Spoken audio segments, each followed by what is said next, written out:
Um, Welcome to the game seminar and the MediaX-sponsored game seminar. Thank you guys for coming today.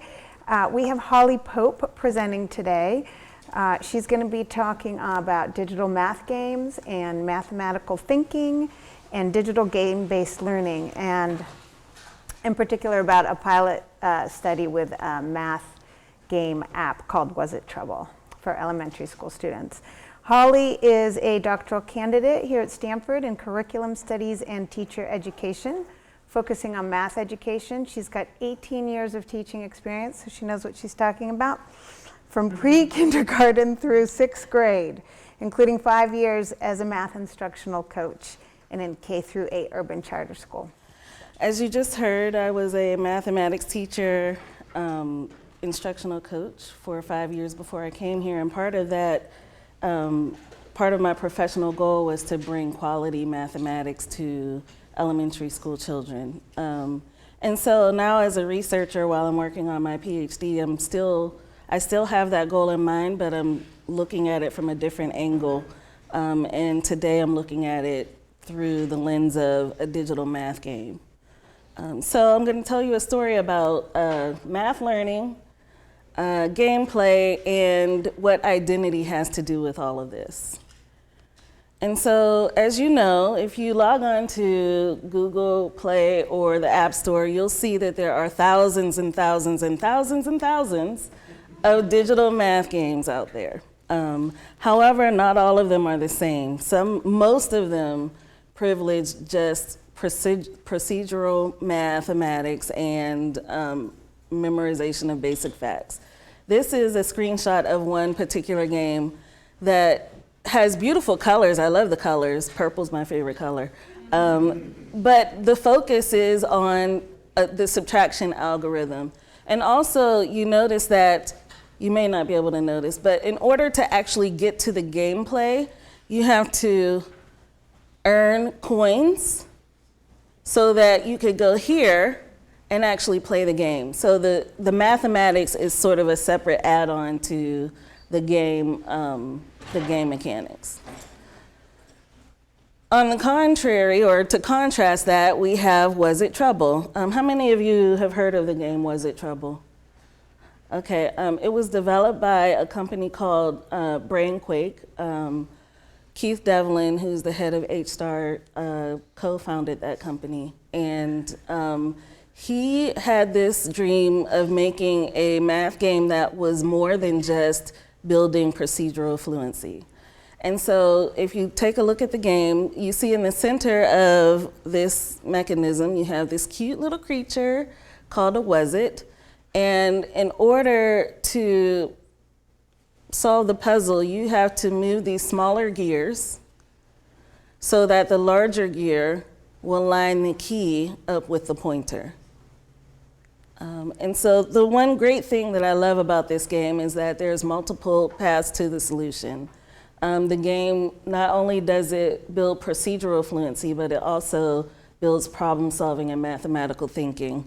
And it gives the math a context. And more importantly, the math is embedded into the game mechanics, unlike the first game that I showed you. And so before I go on, I want to give you a chance to play Wuzzit Trouble. A lot of people have a hard time understanding the game unless they experience it a little bit. So if you have an iPad or an iPhone or any kind of mobile device, you feel free to go to one of the app stores and download it. I won't be offended if you're looking at your phone and playing. I would prefer that you do that so that you could sort of understand the learning that's happening in the game. If you choose not to download it, that's fine. I'm going to go through one of the puzzles as we talk, just in case you decide not to download it. And I also want to give you an outline of my talk today. So we are about to engage in gameplay, and then I'm going to show you a game evaluation framework that I came up with as a result of interacting and studying Wuzzit Trouble. I'm going to share some research and findings, some surprising results that haven't been published about this research yet, and we're going to explore some experiences with Wuzzit Trouble, look at implications, future research, and I'll open it up for questions. And so now I'm going to take you through one level of gameplay in Wuzzit Trouble. So when you open the app, you get to this page, and you press play to get to this one. And so there are 3 rooms, what they call rooms in the game. This is the first room, which is the botany lab. There's the invention room, which you can see part of it over here. And then there's, you can't see it at all, there's the future tech room. And so you click on the botany lab, and then you see that there are 25 puzzles in this particular room. So you click on one. If you've never played it before, you would click on the first one. And it gives you an information page of how to solve the puzzle. So the whole purpose of solving the puzzle is getting the key. If you get the key in no matter how many moves it takes, you will get a star. You will solve the puzzle, great. However, if you want to be more competitive, you can try to get the key in the least amount of moves as possible. And if you do, you can earn more stars. And so this is what the first puzzle looks like. So what you have to do is you have to turn the smaller gear that has a certain amount of cogs on it. Has a 5, so it has 5 cogs. And you need to turn this either to the left or to the right so that the larger wheel will move and line the key up with the pointer. And so how many turns of the smaller wheel could you make to line up the key with the 10? I could tell, so first of all, I could tell who the teachers are because they're in the back, hello, raising their hands and they're answering the question, so thank you. They held up 2 fingers, so, and which direction would you turn it? Would you turn it to the left or the right? I just showed you. So you would turn it to the right, 2 times. And so the larger wheel will move to the 5, and then to the 10, and then magic happens, and the Wuzzit is released, and very happy, and yay.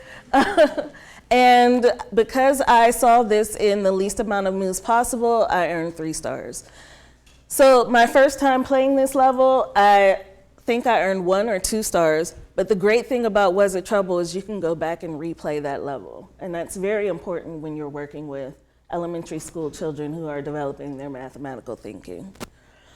And so I've walked you through a level of gameplay, and now I'm going to talk about this game evaluation framework that I've been using to think about digital games.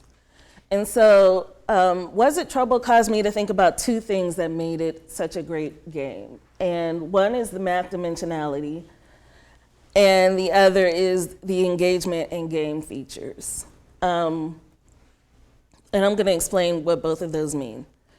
The math dimensionality is the complexity of the mathematics. You have one-dimensional mathematics, and then you have multidimensional mathematics. One-dimensional mathematics is characterized as memorization, focused on procedures, no connections to the concepts, and sometimes even focused on speed, and the answer is valued. To contrast that, we have, or maybe this looks familiar to you. If you're close to my age or older, you may have had 100 problems like this that you had to do over and over again and really had no idea, no true understanding that you were doing multiplication. So this is an example of a one-dimensional task. And so a multi-dimensional task is different. It has procedures that are connected to the concepts. It allows the player or the student to grapple with mathematics. The problem-solving process is valued along with getting the right answer. And there are many solution paths. And in some cases, representations and connections to patterns and relationships are valued. And here is an example of a multidimensional math task. A farmer's pen has a high fence around it. He can see 32 legs under the fence. How many sheep and ducks are in this pen? How do you know? And so in order to solve this task, the student or person needs to think differently in a much different way than the student would have to think in the previous task that I showed you. And so there's the multidimensional mathematics, and then there's the game engagement and features. And so this, for me, includes the visual aesthetics, the rewards and point earning structures, the level of challenge. Is the math incorporated into the game mechanics, which, as I said before, is extremely important. And so Wuzzit Trouble is high on the math dimensionality and also high on the engagement and game features. You could also have some games that are high on the math dimensionality, which I have seen some, but low on the game engagement features. Or you could have games, most of the games are, some games are low on the game engagement and low on the dimensionality. And I've found some games that are low on math dimensionality but high on the game engagement. And so I've been using this to think about math games in my work. So now I'd like to share with you some research that I used with two third grade classes, and the findings from that. And I set out to determine if there was a significant increase in the math learning of students who played Wuzzit Trouble compared to students who did not play Wuzzit Trouble. And so my study design, I had a comparison group who did not play the game and a treatment group who did play the game. The comparison group took a pre-assessment, had math instruction as usual, and then they took a post-assessment. The treatment group had taken the same pre-assessment on the same day. Then they had math instruction as usual, except there were 10 minutes set aside for gameplay, and this happened 3 times a week. And then they took the post-assessment over a 4-week period. I told you about the pre-assessment and post-assessment were crucial in this study because that was my measure. And so I want to show you some of the problems that were on this assessment. There were 2 types of problems. One type was the multiples problem, and these problems were based on the mathematics that were directly related to the math in Wuzzit Trouble. These are also problems that students may have seen in their curriculum materials or maybe even on a standardized test. So students could have been familiar with these. And then there was this problem. And I'm going to give you a minute to look at it because this is a problem that is multidimensional and it takes us a minute to think about that. I don't know if you can read it, so maybe I'll read it to you. You have a set of digits from 0 to 9. Arrange these digits in the boxes below to make 2-digit numbers as close to the targets as possible. You may use each digit only once. Tell the order in which you completed the items by marking them A, B, or C.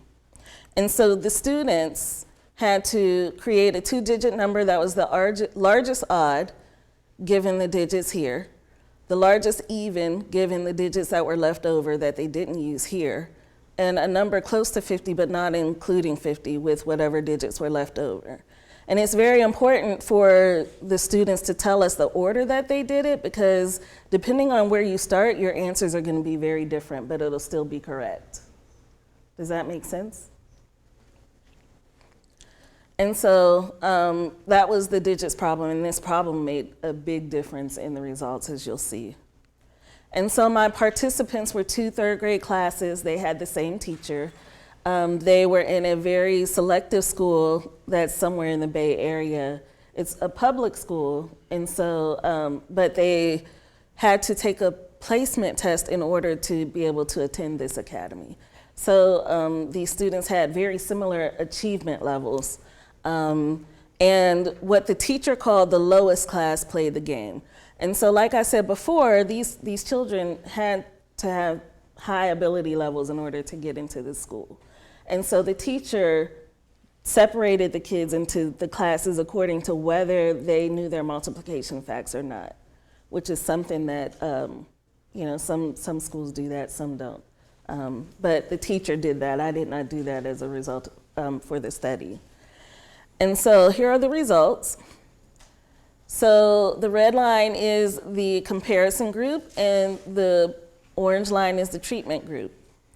The pre-assessment was significantly different for the groups. So even though both of them scored fairly high on the assessment, the comparison group scored significantly higher than the treatment group on the pre-assessment.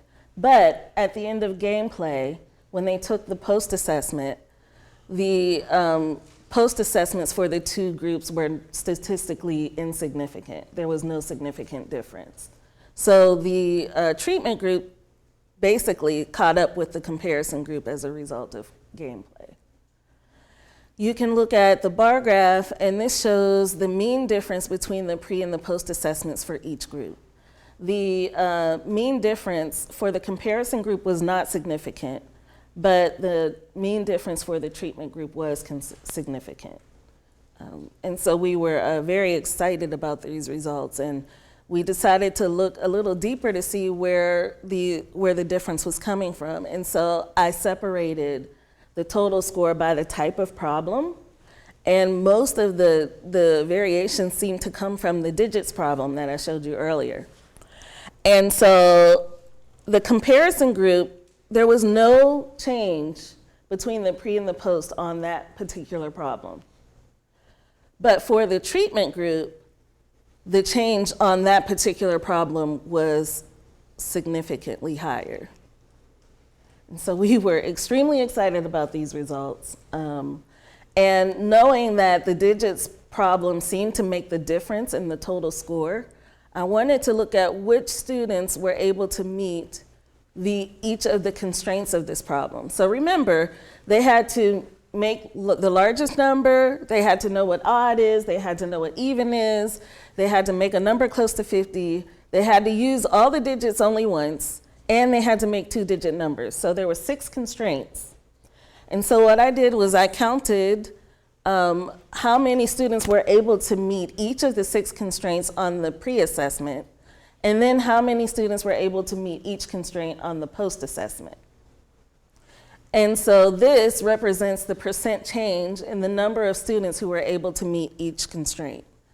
And so here's 0, this dark line is 0, and anything to the left means that there were less students on the post-test than the pre-test who were able to meet those constraints. And anything on the right means that there were more students who were able to meet the constraint on the post-test.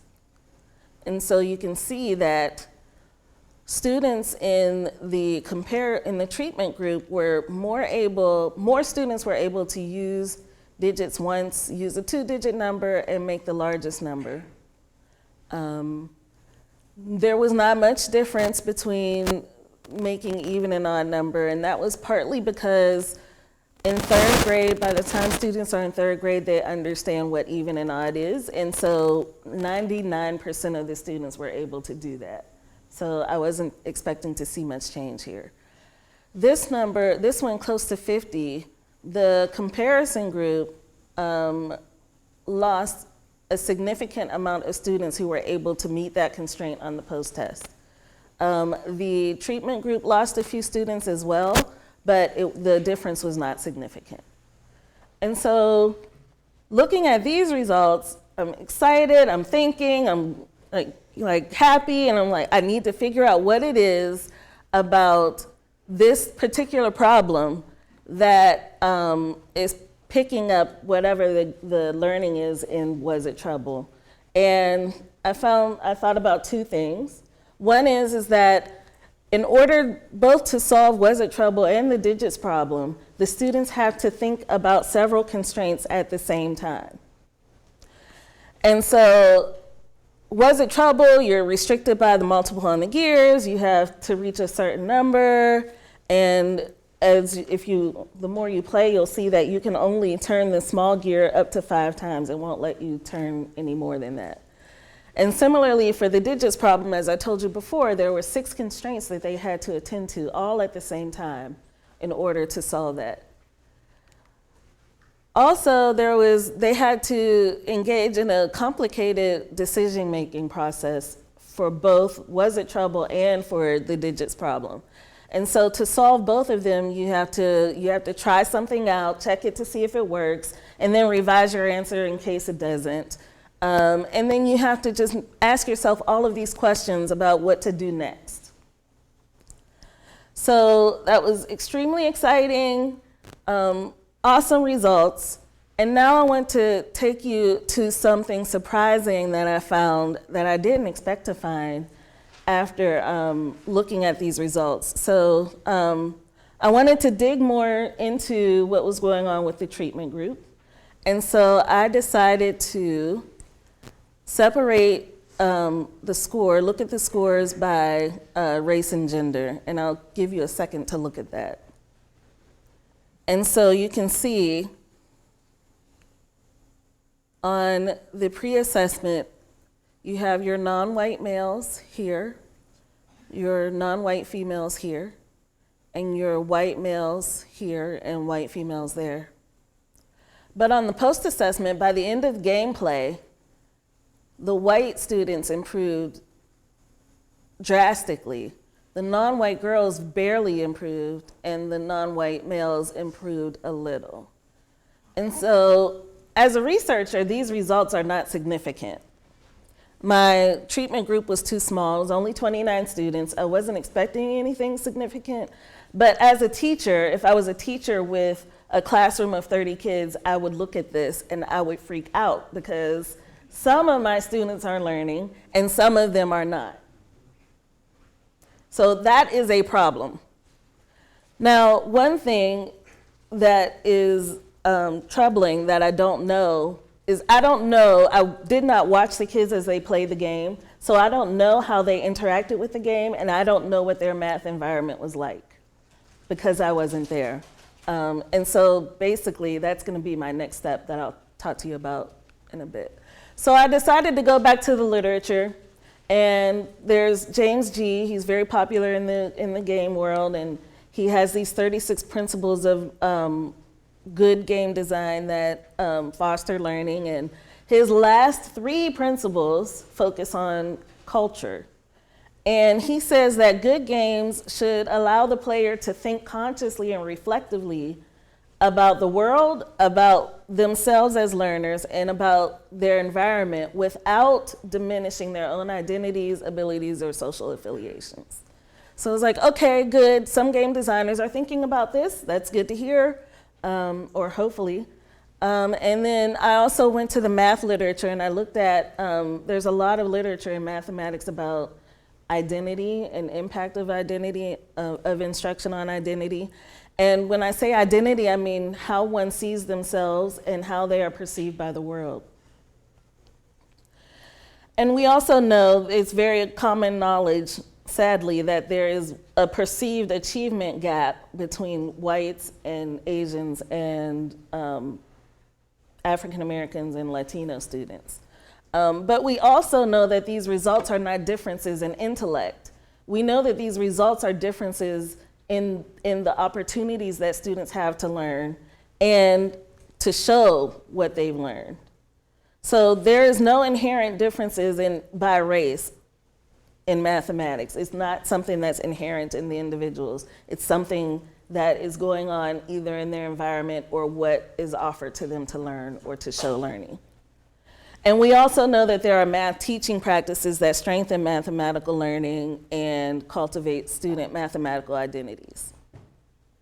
So with all of this in mind, it caused me to think differently about the game evaluation framework. So not only did I start thinking about the math dimensionality or the game features, I also started thinking about the potential of a game's theme to impact a student's identity.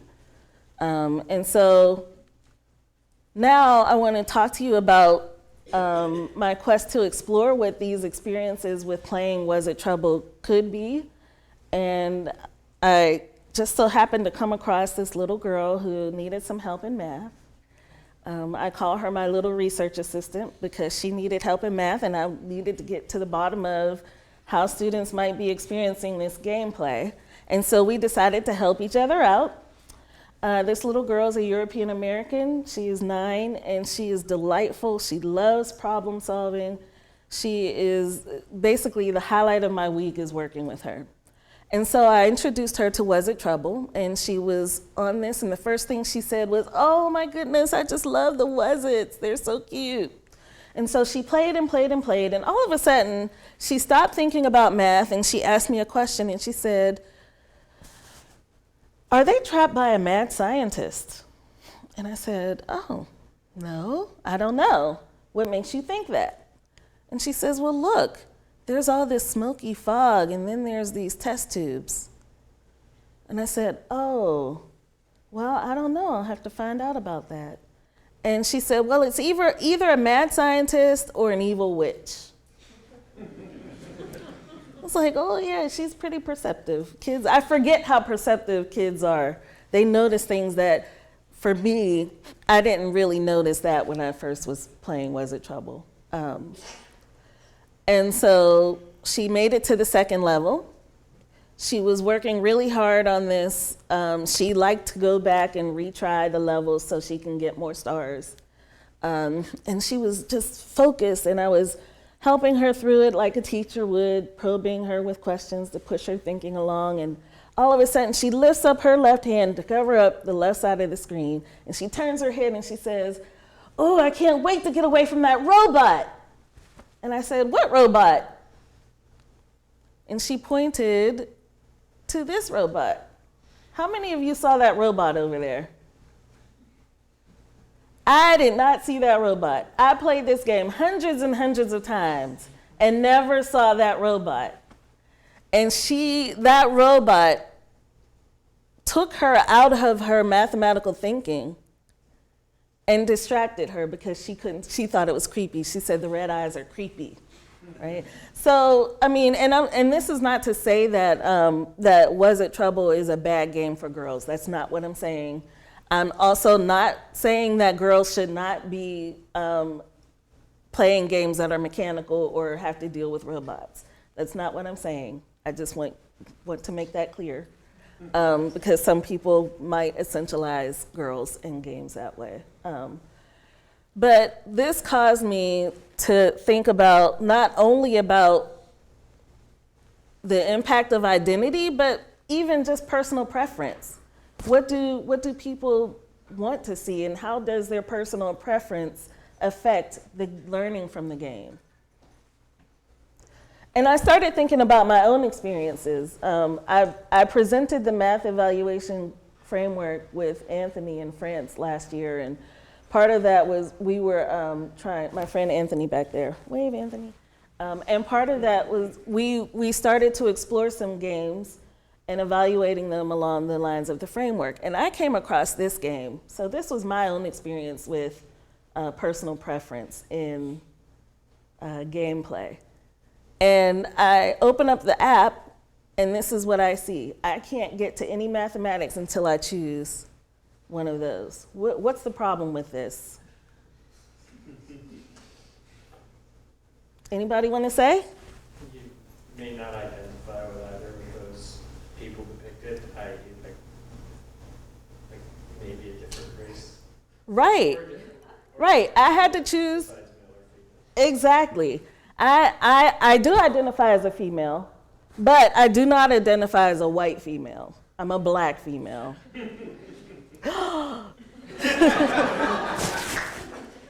Sorry. And so for me, I had to pick something that didn't really represent me in order to get to the mathematics.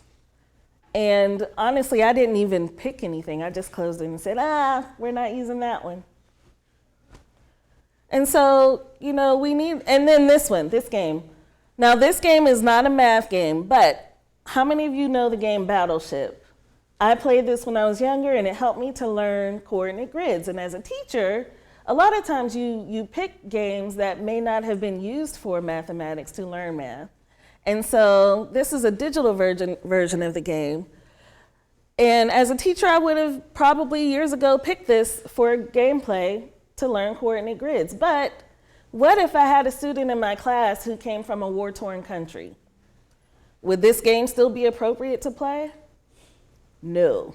You don't want to introduce a kid to this game when they may have seen bombs falling on their village, right? And so these are things that we need to think about, not just the math dimensionality and the engagement in game features and the potential to impact identity, but also even personal preference. And so I'm working on a game evaluation framework 2.0 that might include personal preference, or I might combine the identity impact and personal preference. I don't know yet. I'm gonna depend on my math friends to help me work through that later. And so now I'm gonna talk about implications. So the most important one that I think needs to happen is game designers need to engage with math education experts in the process of designing their games. A lot of times game designers or companies look for math education experts or teachers to endorse their games after it's done. But this is important for them to engage with math ed experts so that they can incorporate the mathematics into the game design, similar to Wuzzit Trouble, to the way Wuzzit Trouble incorporates the math into the game. And also think about the impact of identity and individuality of their potential players. For teachers, definitely need to think about evaluating games along the 3 criteria that I pointed out, and effective ways of incorporating games into instruction. Hopefully my future research will work on that. And for parents, most parents have engaged in mathematics in the same ways that we have when we were young, with that very first example of one-dimensional mathematics. Math to them is just learning procedures and memorizing facts. And so parents will think that one-dimensional games are good for their kids because that's how they learn math. Well, I argue that parents need to rethink what they think about mathematics, and along those lines, learn how to evaluate games along the dimensionality of math, the engagement, and potential for identity impact. And so lastly, I'm going to share quickly about the future research and open it up for questions and comments. So right now, I'm working to collect games that could be used as assessments. So there's this new movement about using digital games as an assessment tool, not just as an intervention.